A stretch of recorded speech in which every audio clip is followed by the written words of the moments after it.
Remote, beautiful, mysterious, unique. Islands are worlds of their own. Places apart where life has evolved differently. But in our modern interconnected world, islands are also part of a global community that is changing, for better or worse. In this series, we're exploring the lives of islanders. We're discovering that no matter how distant they are from the mainland, how distinctive their histories, or how proud they are of their independence, islands can't separate their futures from the fate of humanity as a whole. In so many ways, these shores are the front line of global change. What happens here matters to us all.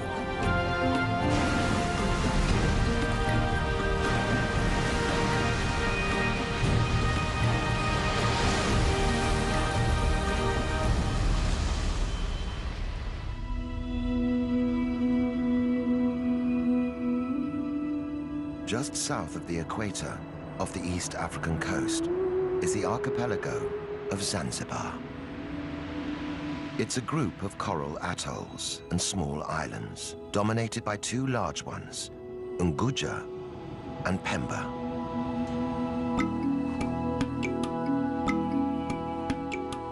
Today, Zanzibar is home to 1 million Swahili people. Islam is the dominant religion.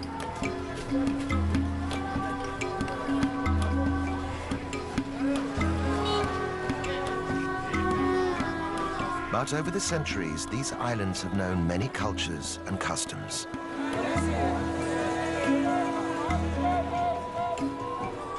For 1,000 years, Zanzibar was a trading post. But the island's riches meant that many outsiders sought to control them.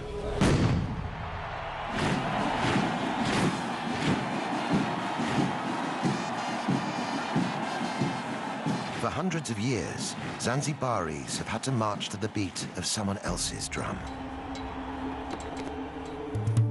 Each new occupying force left its mark on the islands and their people. By the 1960s, ethnic tensions erupted in violence and death.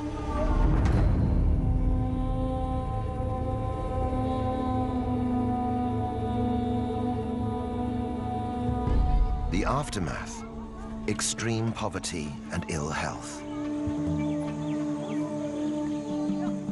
For some, a rise in tourism seems to promise a way back to wealth. In reality, most of the tourist dollars stay within the gates of luxury, all-inclusive enclaves.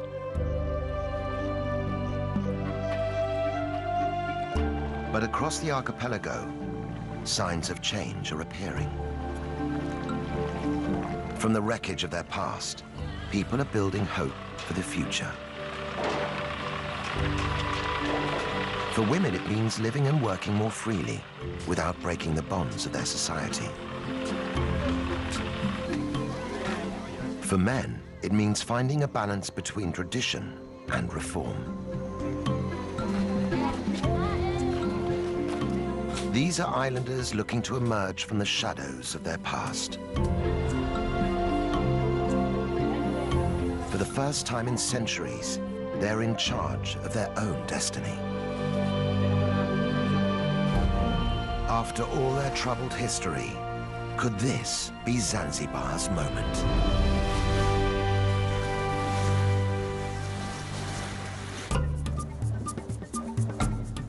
Zanzibar City in western Unguja is the archipelago's capital. It's home to 200,000 people.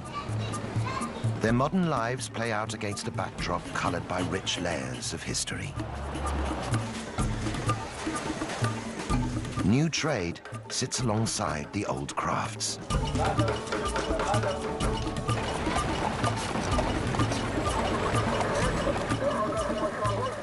stone town is the city's historical core. Once it was the vibrant capital of an Arab trading empire, but today only traces of its wealth remain. On the outskirts is Michinzani, the new town.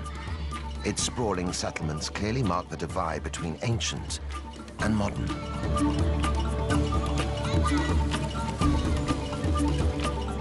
One resident who represents Zanzibar city's past and present is B. Kadude. In traditional Islamic Zanzibar, B has been an icon for many, always walking her own path, never quite living by the rules. Now more than 100 years old, B is known across the archipelago as the grandmother of Zanzibar. She's famous for her traditional tarab singing.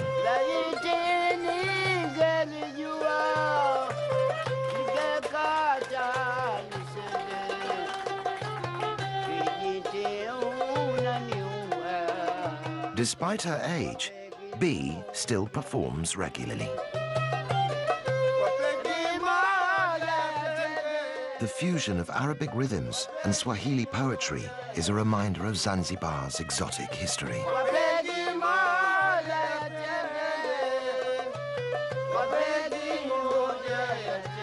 But today's bold performance is quite different from the way B started out.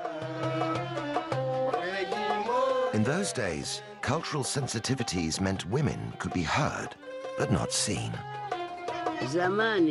In the past, or a long time ago, you would do this. You would cover your face. Now we don't do this. We want all the audience to see us and look at us.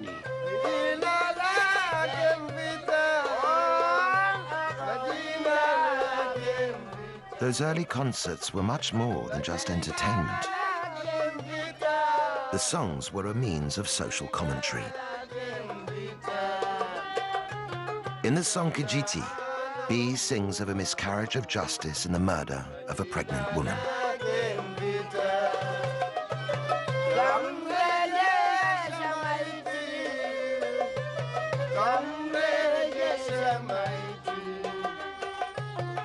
B was one of a group of women who used tarab songs to raise awareness of injustice and social issues.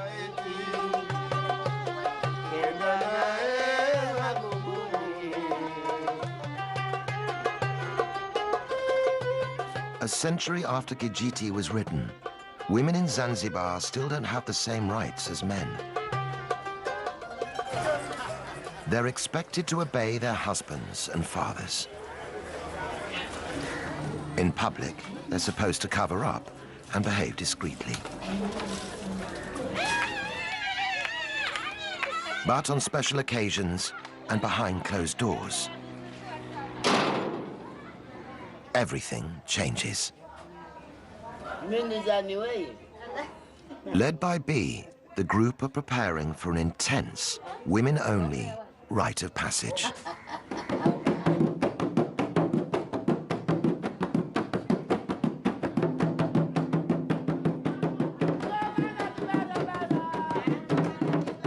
This normally secretive ritual, known as Inyago, is rarely seen by the outside world. For the young girl at its center, this initiation into womanhood is a vital preparation for married life.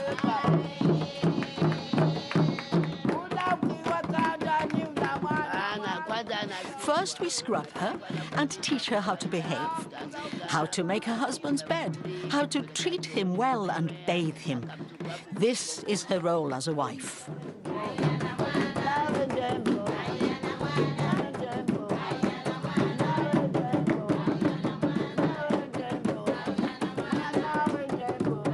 The women use the rhythm of B's drum to teach the bride how to pleasure her husband.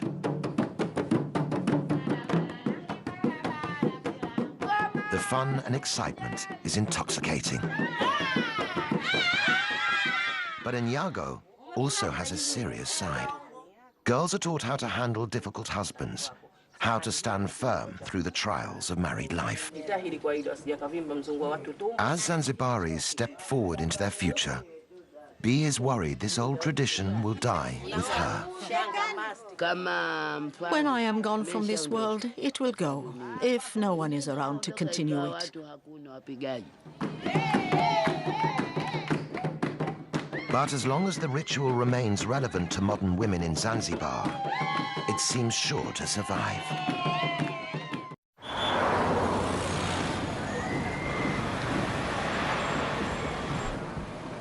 Today is January the 12th.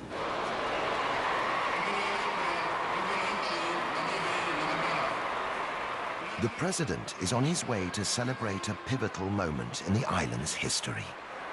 Half a century ago, African Zanzibaris seized power from the Arab-dominated government in a violent uprising.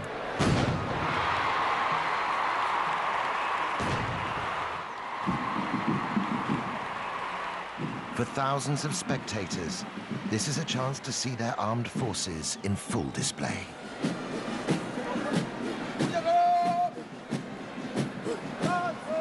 For the president, it's a political opportunity.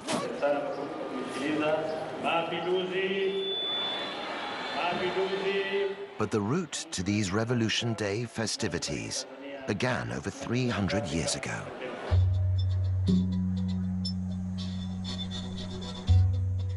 In 1698, after a long history of trade with the island, Oman conquered Zanzibar and declared it an Arab state.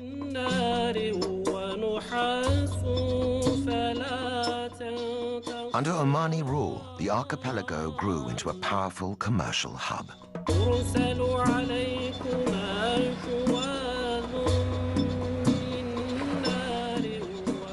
Zanzibar's thriving ports and bustling bazaars were at the center of a vast international trade network.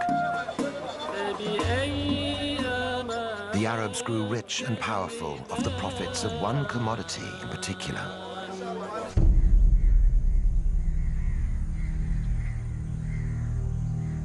slaves.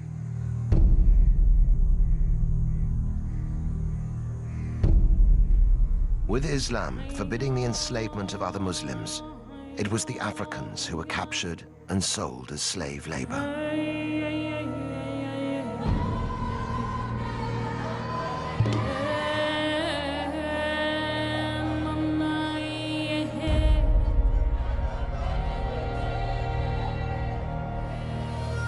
Kept for long days in hot, cramped holding cells, many died before ever reaching their destination. Around the world, the clamor for abolition grew, but the island slave trade continued to flourish throughout the 1800s. At its height, 15,000 slaves a year were imported into Zanzibar.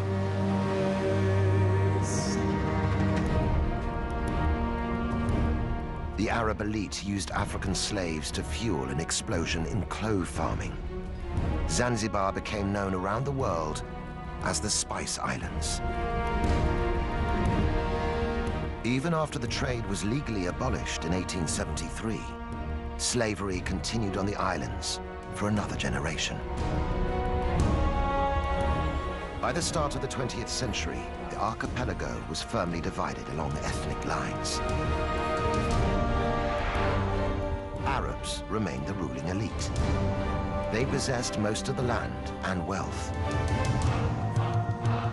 By comparison, the Africans had little. Finally, racial tensions boiled over.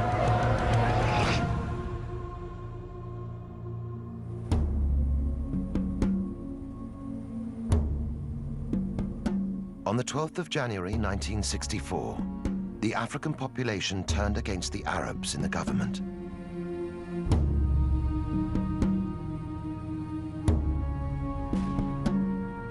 The revolutionaries went on the rampage.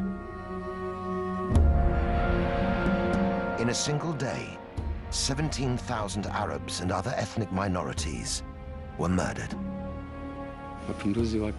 On the day of the revolution, by 6 o'clock, the Sultan and his family had already fled in their ships. So many were murdered, just out of anger and hatred. It was a genocide that went largely unreported around the world.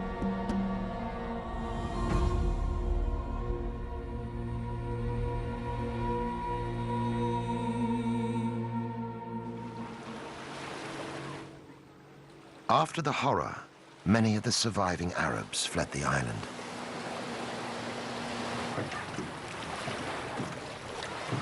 Those who stayed, like Abdallah Nasser Abdallah, had their property confiscated and lived in daily fear. Even today, talking about the revolution brings back difficult memories. My father was detained, and he wasn't the only one. They used to come and detain people and beat them for no reason. People fled because of this.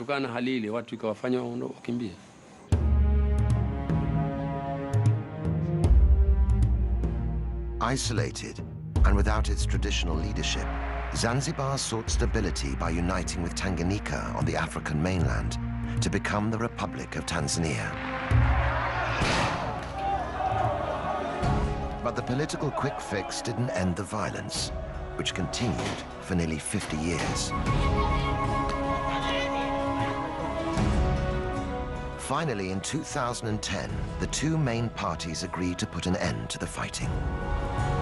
They formed a coalition government, and months later, the islands experienced their first peaceful elections. For many, the political change marks the start of a new chapter in Zanzibar's future. But on the archipelago's second-largest island of Pemba, the landscape itself is a reminder of how difficult it is simply to wipe the slate clean.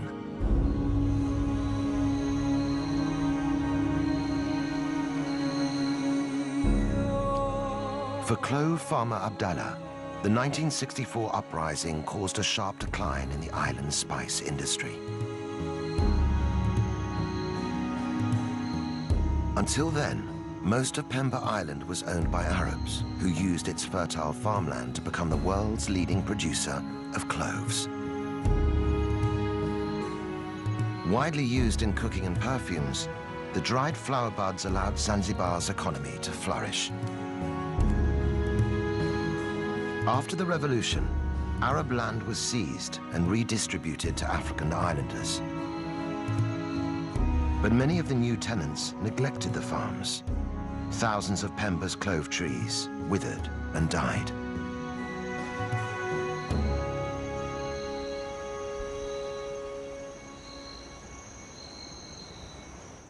With new trees taking 8 years to produce cloves, the loss proved costly.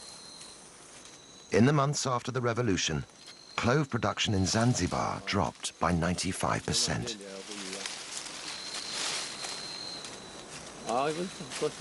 Today, Abdallah is struggling to make a decent living from his trees. These are the cloves. This is how we harvest them, and this is how we separate them.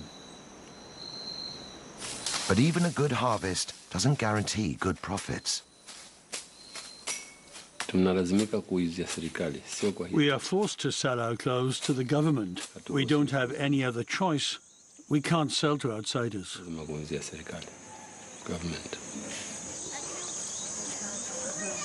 Although yields are just a fraction of what they once were, 10,000 tons of cloves are still produced every year on Pemba. The problem is that the price is so low, it doesn't meet our needs.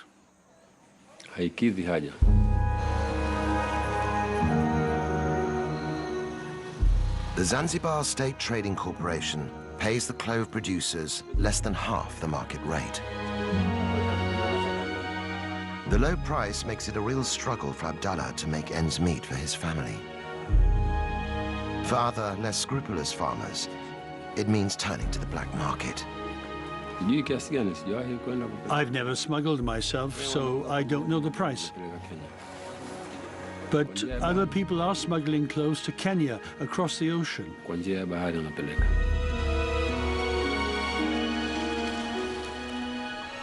Farmers can get up to 3 times the price for their clothes in Kenya.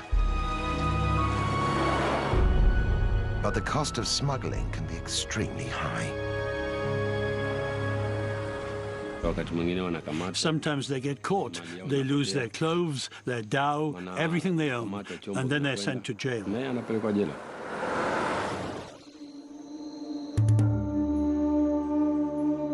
Once key to Zanzibar's wealth, now the clove industry is struggling to survive. All the same, for farmers like Abdallah, the new politics offer the prospect of a brighter future. It seems like a new beginning here.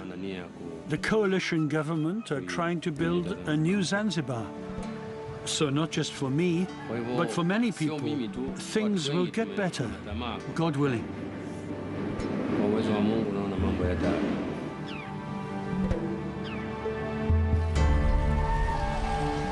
Right across the archipelago, there are islanders desperately hoping for change. Half the population live below the poverty line, scraping a living from the land or the sea. Average income is less than $1 per day, and the cycle of poverty is hard to break. But there is one part of Zanzibar's economy that is booming: tourism. Beach holidays and historical city tours bring visitors here every year.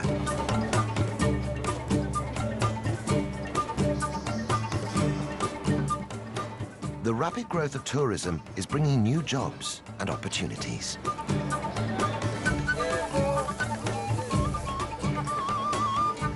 At Forodani Night Market in central Stone Town, stall holders are getting ready to vie for business.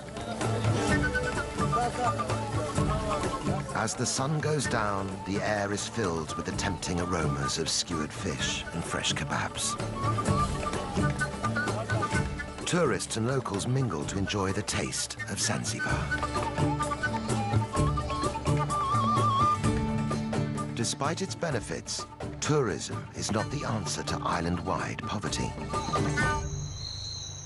Many visitors are package holidaymakers who never leave the beachfront.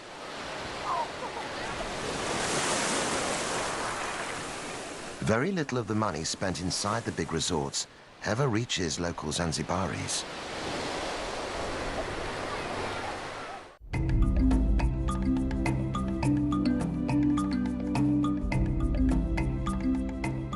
But inland, away from the all-inclusive hotels, there is one man who's trying to draw some of those tourist dollars into the local economy. Mustafa Makame is from Jendele village in southern Unguja. He runs tours that give visitors a rare insight into the real Zanzibar, showing how life in his village has developed in harmony with the local environment. Hidden in the dense undergrowth of the Ufufuma forest are a series of caves used for sacred rituals.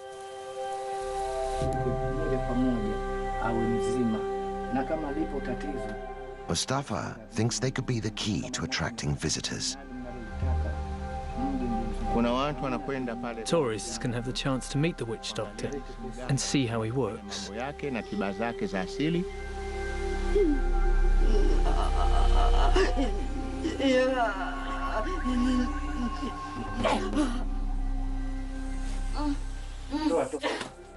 Generations of distressed Jendele villagers have come here seeking help. This cave is used for people to be healed by a witch doctor. They come here when they're sick to ask for help from their ancestral spirits. Left behind at many of the caves are small adornments and gifts, offerings to appease the demanding Shaitani.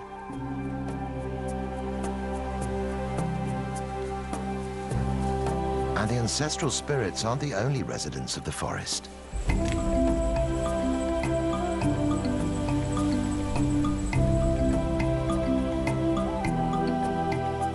Visitors to Ufufuma can also see one of Africa's rarest inhabitants. Kirk's red colobus monkeys are an endangered species, only to be found here in Zanzibar. The monkeys share the treetops with African golden weaver birds. Home to exotic wildlife and unique human traditions, Ufafuma could be a huge draw for tourists who are looking for more than just sun and sand.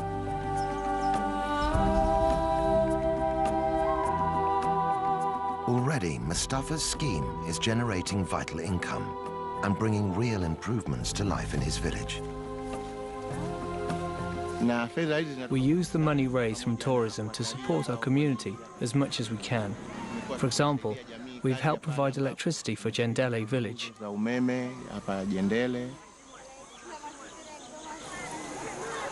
Money has also been used to supply the village school with books and pencils. These free provisions can make all the difference as local families weigh up the benefits of education for their children. But even though the income they bring is valuable, visitor numbers to the forest are still disappointingly small. The truth is that right now, we're only getting maybe 20 to 25 tourists in a whole year. We just don't have the ability to advertise outside of Zanzibar. To really get his tours off the ground, Mustafa needs the support of the major players in Zanzibar's tourism industry. We would like the big hoteliers to send us guests, and in turn our community will become well known in our country. One day, we hope, we'll get many more tourists to come.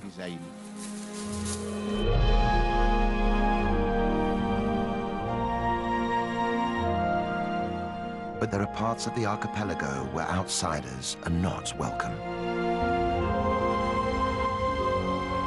Just 2 kilometers off the coast of Unguja is an island which has turned its face away from the world.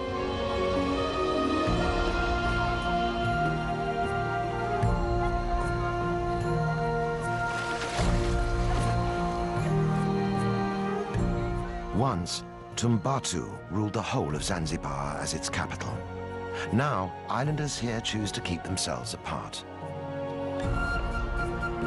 Known as the Watumbatu people, residents claim to be direct descendants of the Persian kings who arrived in Zanzibar in the 10th century. Today, they are proudly independent people, notorious for discouraging visitors.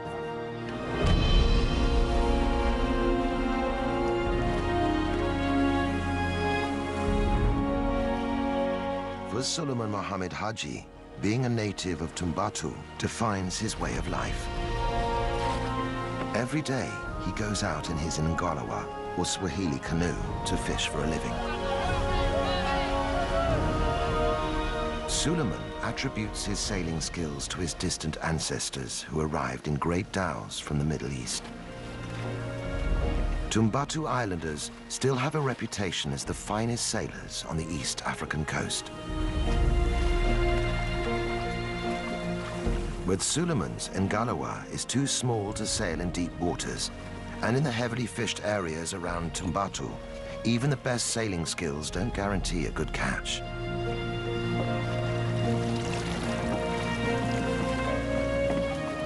Sometimes Suleiman goes home empty-handed. It's the sea that keeps my life going. If I don't catch anything, I have no other means. I don't have any other way to make a living. With a large family to support, Suleiman is under daily pressure to provide. I have 3 wives. These days, my first and eldest wife helps on the farmland. My second and third wives are doing the housework. They also look after the young children. And Suleiman's situation isn't unusual. Jongoe is one of the island's 2 villages and home to 4,000 people. Islanders live from hand to mouth. There's no paid employment. Life is tough, but villagers are united by a deep pride in their culture and history. At the heart of their island legacy is faith.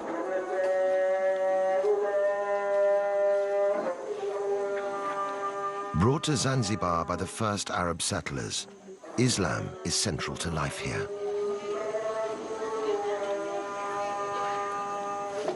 Watumbatu people are devout Muslims. Following Islamic practice, they purify themselves before praying 5 times a day.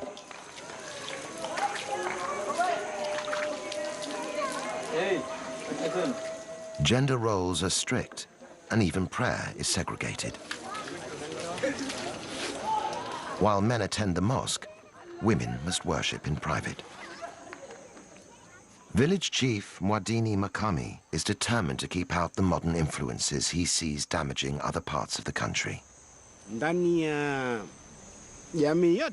Across Zanzibar today, whenever you hear of misconduct or misbehaving, there's never a person from Tumbatu involved. This is because we are following our religion and culture.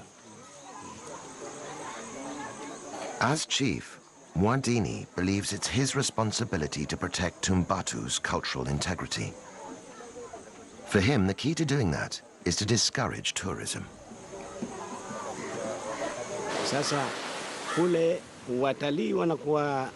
The tourists go swimming in the sea, and then they lie on the beach with just their swimming costumes on. Eventually, you see the villagers mimicking their behavior, and that's why I'm afraid of tourism. But while the cultural cost of tourism may be high, the price of keeping it out could be even greater. Tumbatu is one of the poorest regions in the whole of Zanzibar. Islanders only have access to the most basic healthcare. At the run-down local hospital, treatment is limited to paracetamol.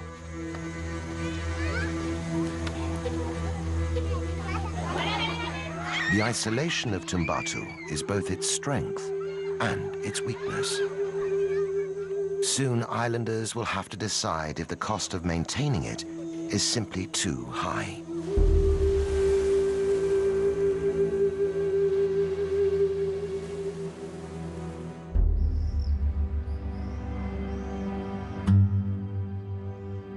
Even in the archipelago's capital, there are no guarantees of good health. Here, the barriers are physical as well as cultural. 1/3 of Zanzibaris have no direct access to clean running water. Some can collect supplies from community standpipes, but getting it home can be a challenge.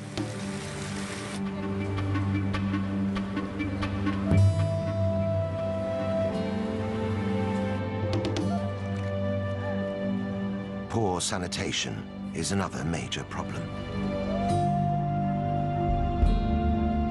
Waste removal is difficult, with less than 20% of Zanzibar connected to the sewage system.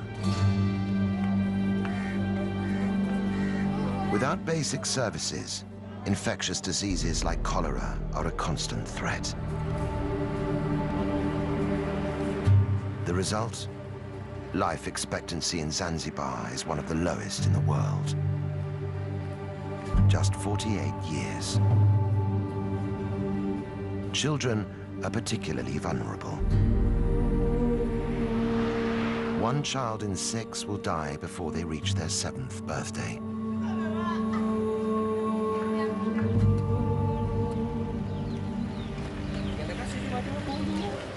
In the southeastern corner of Unguja, a small team of people is trying to improve the odds for Zanzibar's children.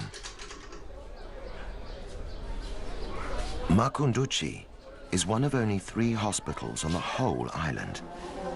But it boasts a brand new clinic for mothers and babies, and already it's saving lives. For hospital manager Zainab Othman, the challenges in providing better health care are daunting. The government's trying to build new hospital facilities all over Zanzibar, but the problem is the lack of skilled staff.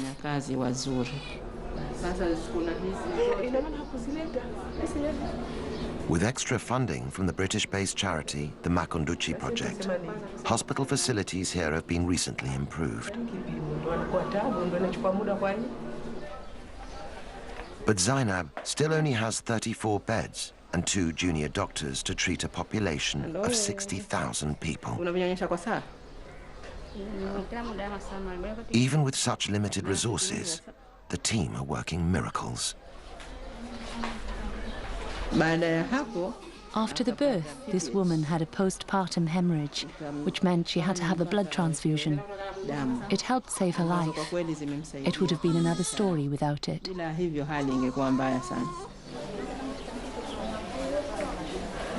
As a mother of 3 and a trained midwife, Zainab is passionate about getting modern medical support for pregnant women.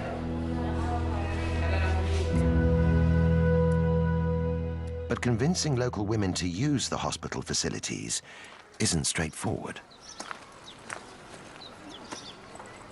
For most pregnant mothers, the first point of contact is their village's traditional birth attendant.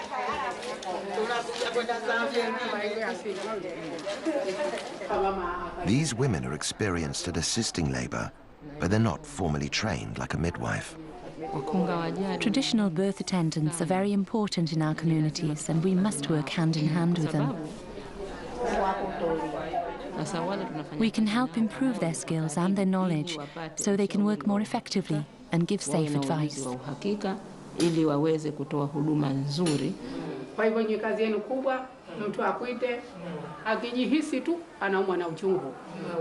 Getting these birth attendants on board is helping to persuade more mothers to have their babies in hospital.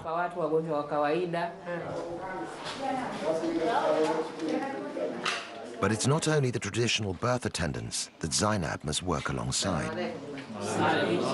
To win over the whole community, she must also get on board the Shehas, the village leaders. As a woman working in a man's world, the task isn't easy. In Zanzibar, a woman's place has traditionally been in the home. Few ever reach senior positions in the workplace. This can make my work pretty difficult sometimes. People ask, why is a woman in a management position? It's just another challenge that I've had to try to overcome.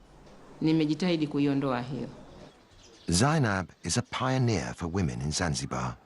Her hard work and persistence has won respect and is helping to challenge the old stereotypes.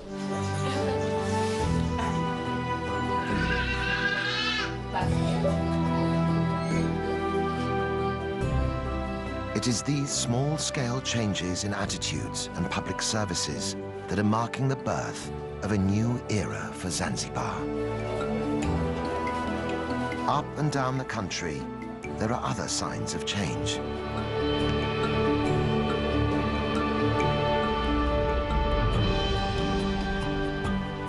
Just a generation ago, a female football team would have been unthinkable. Now, the Women's Fighters Football Club have won the right to play on their own terms. When they tackle men's teams, there's a feeling that there's more than just the game at stake. They are part of a new generation, fighting for a better deal for women in Zanzibar. And the revolution isn't limited to sport.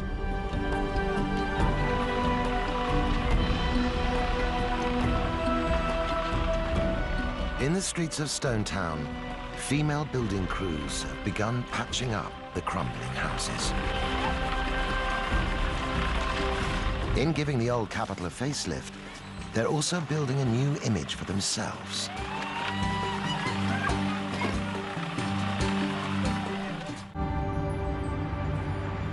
In the seaside village of Kidoti, in northern Unguja, women don't work just to prove a point. They have to work just to survive. I have 8 children. Their father died, and they have only me left. Fatuma Mashenga is one of a growing number of islanders who work the beach farming seaweed. We're a group of women who all farm together. It's hard work. Sometimes when we go to harvest the seaweed, the ocean steals it. This makes it even harder on us.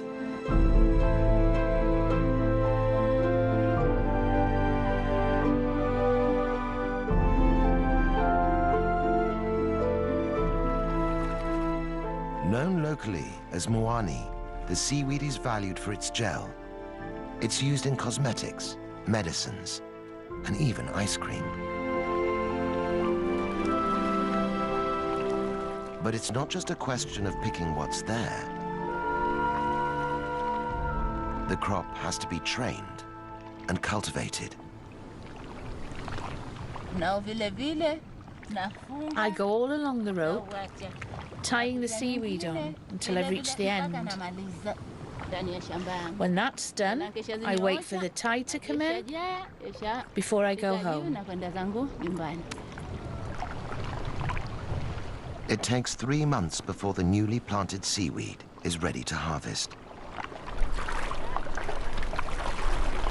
Working every day, women can gather 700 kilograms of fresh seaweed a year.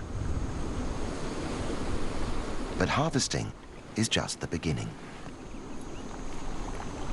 Fresh seaweed must be dried out on hot rock beds before it can be processed or sold on. In the fierce sun, it's back-breaking work. But for the women who farm it, seaweed has become a lifeline.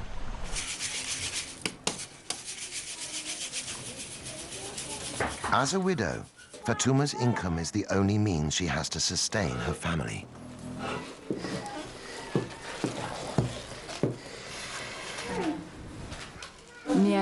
I get less than half a US dollar per day, but if I don't work, I get nothing. The money I get is helping me so much. It helps my children go to school and to buy school books. For Fatuma, education is the way to build her family a better future. It's a sign of the changing times in Zanzibar that Fatuma sends her sons to school, and her daughters too. I didn't get an education, but I really, really want my children to attend school. I send them there and make sure they go, so that they don't end up with the same problems I have.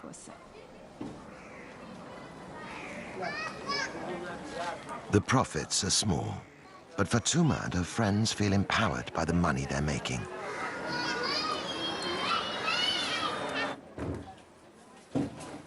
They formed their own small cooperative, branching out into making oils and soaps, high-priced goods which can generate a real living wage.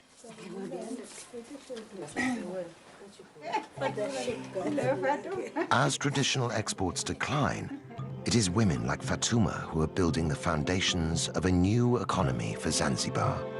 And with it, they're revolutionizing their place in society.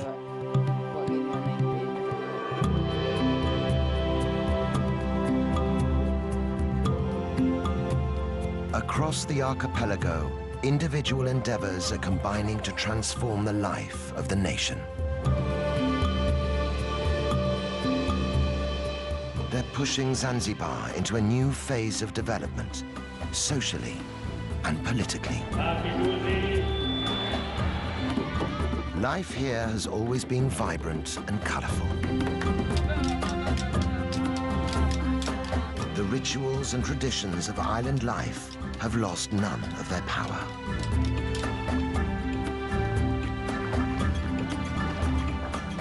And now, there is a brighter future to imagine and reach for.